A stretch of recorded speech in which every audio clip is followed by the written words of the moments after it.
নির্বাচনের মহাসংগ্রাম শুরু হয়ে গেল। অর্থাৎ দিল্লির তখ্তে কে বসবেন তা ঠিক হয়ে যাবে 4 জুন। তার কারণ সেদিন ভোটের ফল ঘোষণা হবে। কোথাও আতশবাজির রোশনাই হবে, কোথাও বিষাদ থাকবে। দিল্লির তখ্তে বসার জন্য 7 দফায় ভোট হবে। 543টি আসনে সারা দেশে এই ভোট 7 দফায় হবে। অত্যন্ত গুরুত্বপূর্ণ 3টি রাজ্য নির্বাচন কমিশন মনে করছে এই 3টি রাজ্যে ভোট করাতে হবে 7 দফায়। বিহার উত্তরপ্রদেশের সঙ্গে তৃতীয় রাজ্যটি হলো পশ্চিমবঙ্গ। 7 দফায় ভোট হবে আমাদের রাজ্যে। একেবারে উত্তরবঙ্গ থেকে শুরু হবে 19 এপ্রিল প্রথম দফায়। সারা দেশে যেদিন ভোট শুরু হচ্ছে সেদিনই আমাদের রাজ্যেও উত্তরবঙ্গের 3টি আসন, এবং যেদিন সব দেশের সব জায়গায় ভোট শেষ হচ্ছে সেদিনই আমাদের এখানেও ভোট শেষ হবে। এবং সেই শেষের দিন অর্থাৎ 1 জুন 9টি আসনে ভোট হবে। তো এই 7 দফায় ভোট কেন আমাদের রাজ্যে তা নিয়ে রাজনৈতিক চর্চা তো চলছেই, চলবেও। তবে 7 দফা ভোট নিয়ে কমিশনের কি বক্তব্য, কমিশনের কি পর্যবেক্ষণ তা একবার জানবো। মৈত্রেয়ী সরাসরি আমার সঙ্গে রয়েছেন। মৈত্রেয়ী, কমিশনের কি পর্যবেক্ষণ, আমাদের রাজ্যে 7 দফায় ভোট কেন করাচ্ছে কমিশন? দেখো, মূলত দুটি কারণের কথা এখনো পর্যন্ত কিন্তু কমিশন সূত্রে জানা যাচ্ছে। প্রথম, যখন নির্বাচন কমিশনের ফুল বেঞ্চ রাজ্যে এসেছিলেন এবং তারা বিভিন্ন রাজনৈতিক দলের সঙ্গে সঙ্গে কিন্তু রাজ্যের আইন শৃঙ্খলার পরিস্থিতি তারা একটা স্টক চেকিং করেন এবং সেখানে দাঁড়িয়েই কোন জেলায় কোন পরিস্থিতি রয়েছে সেই সমস্ত সম্পর্কে তারা বিস্তারিত তথ্য যেমন নেন এবং তার সঙ্গে সঙ্গে কিন্তু তারা নিজেদের মতো করেও পড়াশোনা করে আসেন। এবং তাদেরকে বিরোধী দলদের তরফ থেকে যে বিভিন্ন রকমের সাজেশন দেওয়া হয়েছিল তার মধ্যে কিন্তু বারবার করে উল্লেখ করা হয়েছিল একাধিক ফেজ করার কথা এবং প্রি পোল পোস্ট পোল ভায়োলেন্সের কথাও কিন্তু সেখানে উল্লেখ করা হয়েছিল। ফলে সেই জায়গায় দাঁড়িয়ে একটা বড় কারণ নির্বাচন কমিশনের ক্ষেত্রে যে একাধিক ফেজে ভাগ করে দেওয়া এবং উত্তর থেকে দক্ষিণের দিকে ফেজ বাড়ানো। তুমি যদি খেয়াল করো অতটা দেখবে একেবারে শুরু হচ্ছে উত্তরের দিকে জেলাগুলি থেকে এবং শেষ হচ্ছে, অর্থাৎ শেষ ফেজ কিন্তু কলকাতা, উত্তর দক্ষিণ 24 পরগনা, অর্থাৎ যেখানে বুথের সংখ্যা সব থেকে বেশি, যেখানে ডিপ্লয়মেন্ট সব থেকে বেশি প্রয়োজন, সেই জায়গা কিন্তু সবার শেষ ফেজে। এবং সেই কারণেই কিন্তু যেটা মনে করা হচ্ছে যে ফোর্স মুভমেন্টের জন্য যাতে সুবিধাজনক হয় এবং এই প্রত্যেকটি বুথে অন্ততপক্ষে প্রত্যেকটি বুথে বা যতটা বেশি সংখ্যক বুথে ফোর্স মুভমেন্ট দেওয়া যায় বা ফোর্স রাখা যায়, কেন্দ্রীয় বাহিনী রাখা যায়, যতটা নিরাপদে ভোট করানো যায় তার সুবিধার জন্যই কিন্তু এই ফেজ ভাগ। যদিও যদি ফেজগুলো দেখা যায় তাহলে প্রথম এবং দ্বিতীয় দফার মধ্যে দুটিই কিন্তু উত্তরবঙ্গের জেলাগুলিতে ভোট হচ্ছে, কিন্তু দুটির মধ্যে অনেকটা গ্যাপ রয়েছে। ফলে শুরুর দিকের কিন্তু 3টি পর্যায়ের অর্থাৎ ফার্স্ট ফেজ, সেকেন্ড ফেজ এবং থার্ড ফেজের মধ্যে যথেষ্টই গ্যাপ রয়েছে। কিন্তু তারপরে দেখা যাচ্ছে 4th, 5th, 6th এবং 7th পরপর 4টি ফেজ কিন্তু রয়েছে এবং সেই 4টি ফেজই কিন্তু দক্ষিণবঙ্গে জেলাগুলিতে রয়েছে।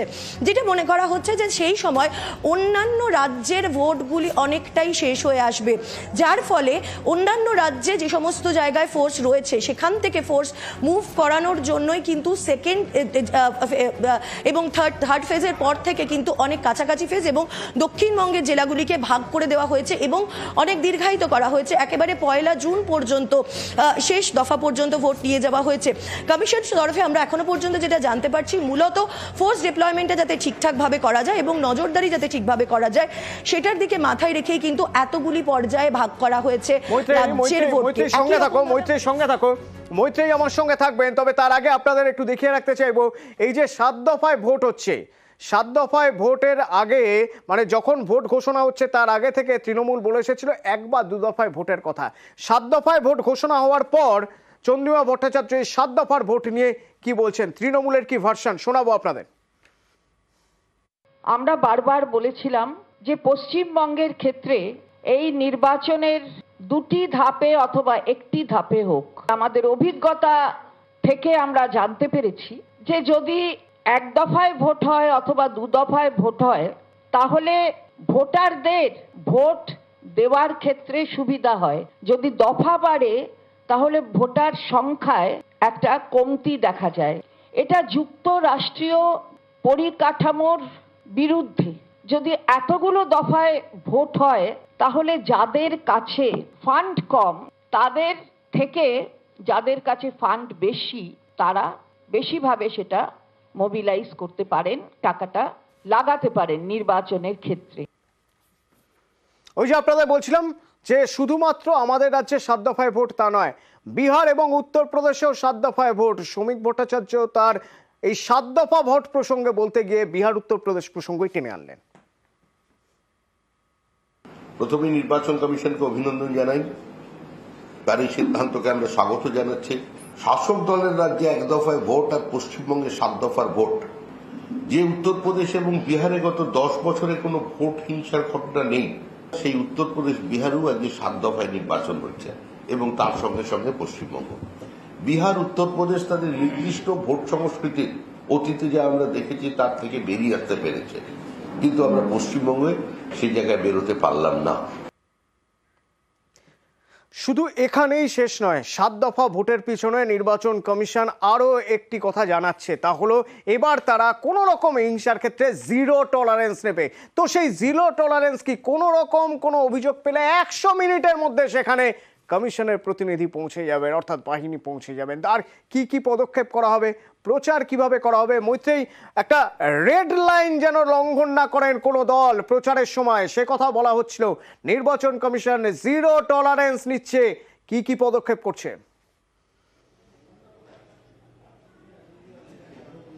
দেখো, এবারে নির্বাচন কমিশনের আজকের যে সাংবাদিক বৈঠক, সেখানে কিন্তু একাধিক বিষয় নিয়ে তারা নিজেদের অবস্থান স্পষ্ট করে দিয়েছেন। এক, তারা একেবারে 0 টলারেন্স দেবেন হিংসা নিয়ে, অর্থাৎ রাজনৈতিক হিংসা, অর্থের ব্যবহার, বিভিন্ন রাজনৈতিক দলের বা বিভিন্ন মানুষের অর্থের ব্যবহার নির্বাচনের সময়, সেটা নিয়ে তাদের 0 টলারেন্স রয়েছে।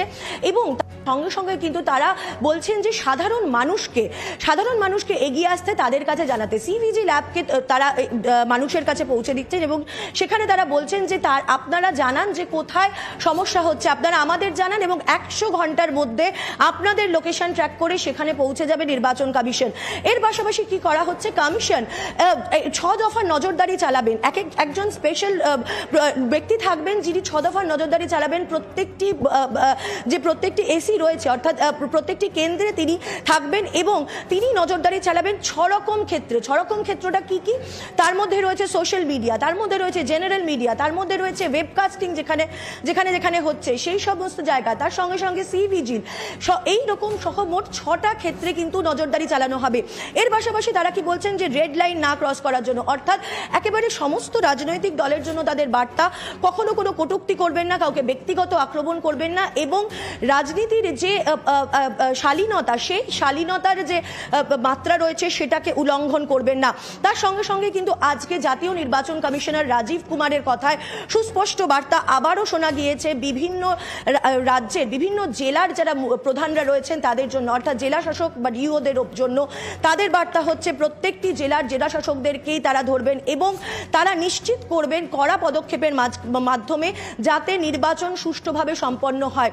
আজকের এই নির্বাচনের নির্ঘণ্ট প্রকাশে কিন্তু বেশ কিছু বার্তা কিন্তু তারা একেবারে স্পষ্ট করে দিয়েছেন। এবার দেখার তারা যে বক্তব্যগুলো রাখছেন, অর্থাৎ 0 টলারেন্স তারা নেবেন, কিভাবে কার্যকরী হয় অপারেশন, কিভাবে হবে, কিভাবে 0 টলারেন্স, যে 0 টলারেন্সের কথা নির্বাচন কমিশন বলছে তা কিভাবে মেনে চলা হবে, ভোট এলে বোঝা যাবে। কারণ পারদ চড়ছে, এখন তো 7 দফা ভোট নিয়েও পারদ চড়ছে এবং প্রচার, সেই প্রচারে বক্তব্য, গরম বক্তব্য আমরা শুনতে অভ্যস্ত, আমরা শুনেছি এর আগেও।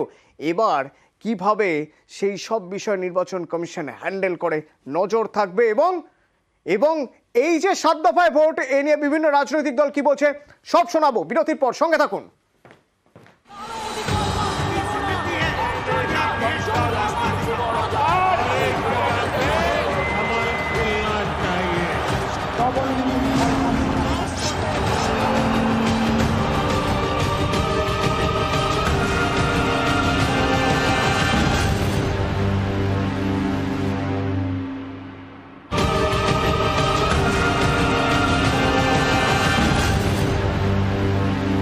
দেড় মাস সময় খুব একটা কম নয়। এই 1.5 মাস সময়ের মধ্যেই ভোট পর্ব চলবে, 1.5 মাস ধরে ভোট পর্ব চলবে এবং প্রচার শুরু হয়ে গেছে এখন থেকেই। শুধু আনুষ্ঠানিকভাবে নির্ঘণ্ট ঘোষণা বাকি ছিল, তাও হয়ে গেল। তো সেই নির্ঘণ্ট যা বলছে সেই অনুযায়ী প্রথম ভোট শুরু হচ্ছে 19 তারিখ, 19শে এপ্রিল। আজ 16ই মার্চ, 19শে এপ্রিল, অর্থাৎ ঠিক 1 মাস 3 দিন পর ভোট শুরু হয়ে যাচ্ছে। দ্বিতীয় দফা 26শে এপ্রিল, তৃতীয় দফা 7ই মে।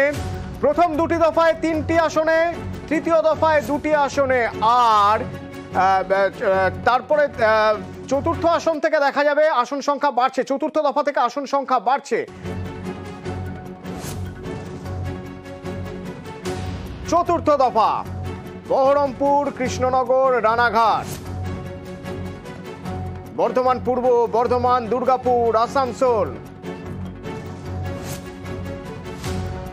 বোলপুর, বীরভূম, অর্থাৎ 8টি আসন চতুর্থ দফায়, 8টি আসনে ভোট হবে। পঞ্চম দফা 20শে মে, শ্রীরামপুর, হুগলি, আরামবাগ, হেভিওয়েট ফাইট আছে এখানে, উলুবেড়িয়া, হাওড়া, বারাকপুর, বনগাঁ। ষষ্ঠ দফায় আবার সেই 8টি, তার মধ্যে অবশ্যই জঙ্গলমহল রয়েছে, পুরুলিয়া, বাঁকুড়া, বিষ্ণুপুর, তমলুক, কাঁথি, ঘাটাল, ঝাড়গ্রাম, মেদিনীপুর। সপ্তম দফা সবচেয়ে বেশি আসনে ভোট হবে। 9 দফায় ভোট দমদম, বারাসাত, বসিরহাট, তার সঙ্গে উত্তর কলকাতা, দক্ষিণ কলকাতা, জয়নগর, মথুরাপুর, ডায়মন্ড হারবার, উত্তর কলকাতা, দক্ষিণ কলকাতা এবং যাদবপুরও থাকছে সঙ্গে। সুতরাং হেভিওয়েট ফাইট শেষের দিনই জমজমাট হবে। তারপর 4 তারিখের জন্য অপেক্ষা করে থাকতে হবে। 4 তারিখ জানা যাবে দিল্লির তখ্তে কারা বসছেন, কত সংখ্যাগরিষ্ঠতা পেয়ে বা কত আসন পেয়ে বসছেন, বিরোধী জোটে কারা থাকছেন এবং আমাদের রাজ্যে কোন পরিস্থিতি, 42টা আসনের মধ্যে থেকে কার ঝুলিতে কটা আসন যাবে। কিন্তু এই যে 1.5 মাস ধরে ভোট চলবে, 7 দফায় ভোট হবে, এই 7 দফা ভোট নিয়ে ইতিমধ্যেই রাজনীতির পারদ চড়তে শুরু করেছে বিভিন্ন রাজনৈতিক দল। সে কংগ্রেস হতে পারে, সিপিআইএম হতে পারে, তৃণমূল, বিজেপি, কে কি বলছে এক নজরে দেখে নিন।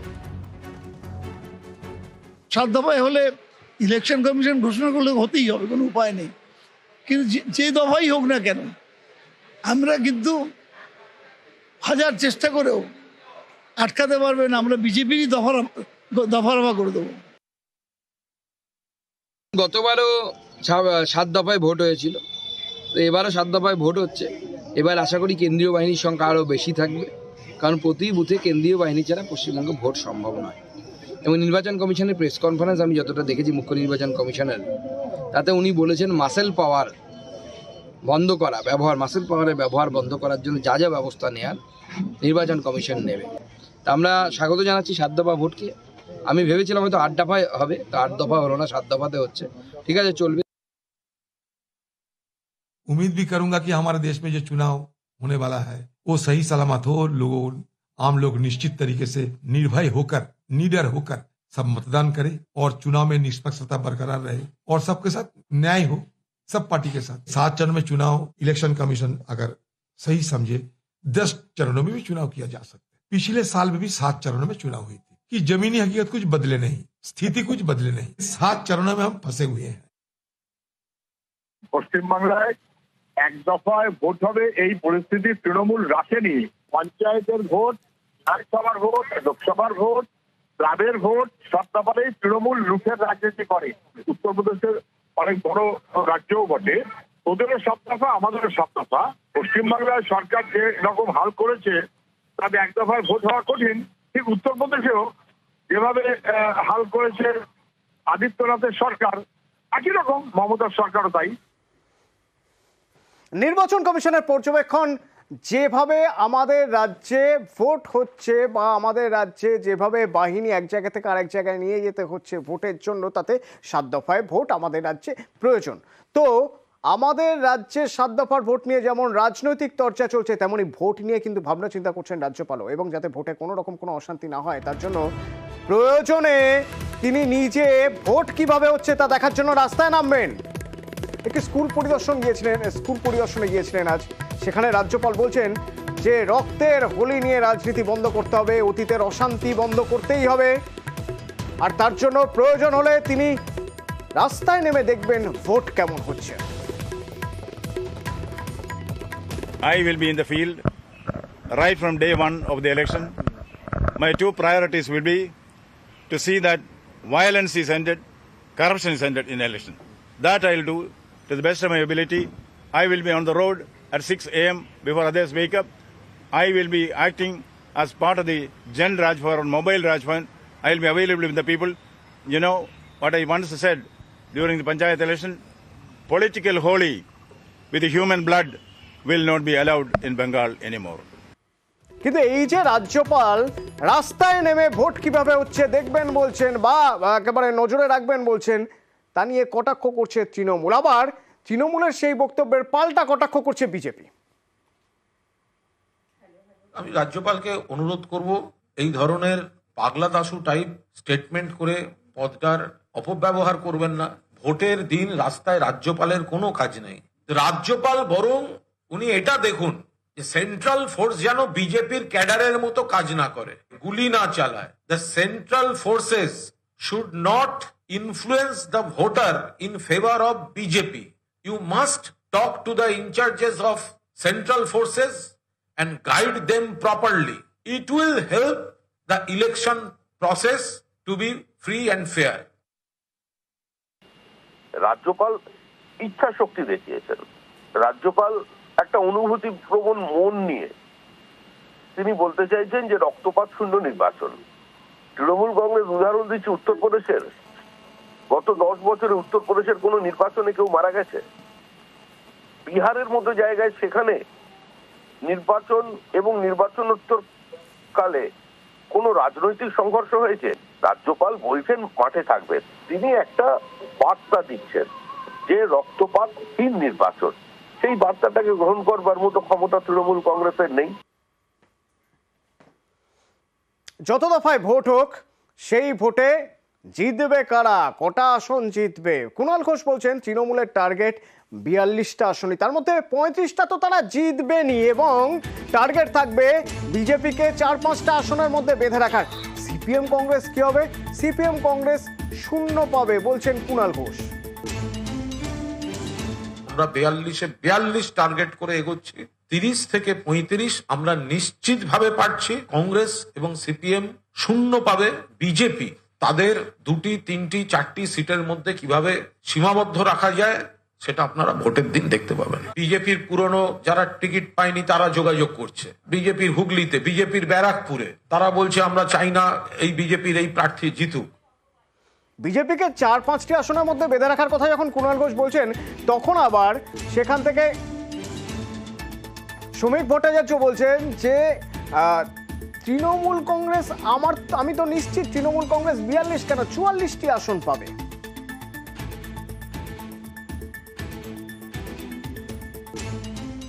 আমি তো শুনেছি যে তৃণমূল কংগ্রেস 44টা আসনে জিতবে আগামী নির্বাচন। 2024 আসনের সংখ্যা 24-এর পর থেকে গোনা শুরু হবে।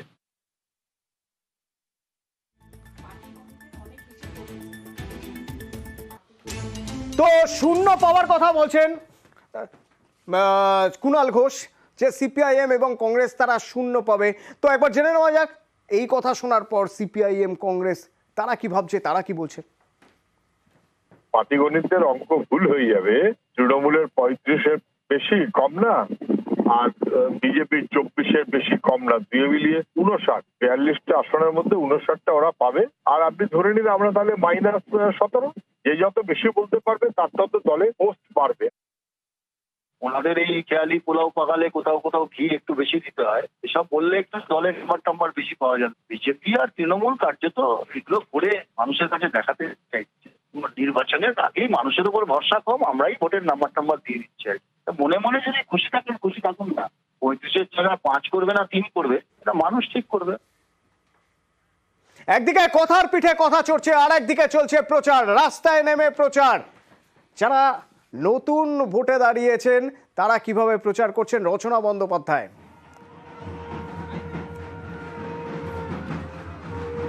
টাফ ফাইট রচনা বন্দ্যোপাধ্যায়ের এবার লোকেট চট্টোপাধ্যায়ের সঙ্গে। একসময় সতীর্থ,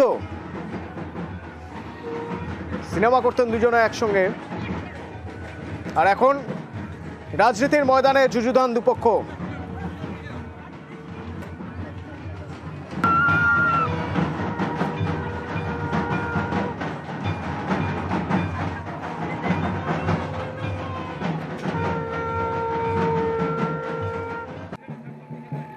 জয়নগর প্রতিমা মণ্ডল তৃণমূল প্রার্থী।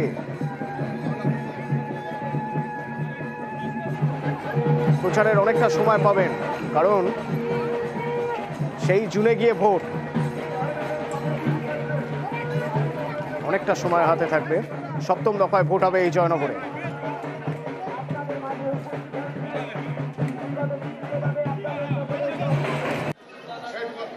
বনগাঁ বিশ্বজিৎ দাস,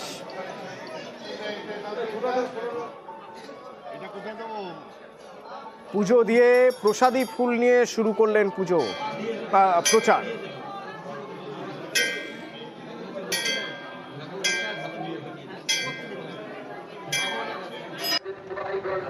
প্রথমবার ভোটে দাঁড়িয়েছেন দেবাংশু ভট্টাচার্য, তমলুক।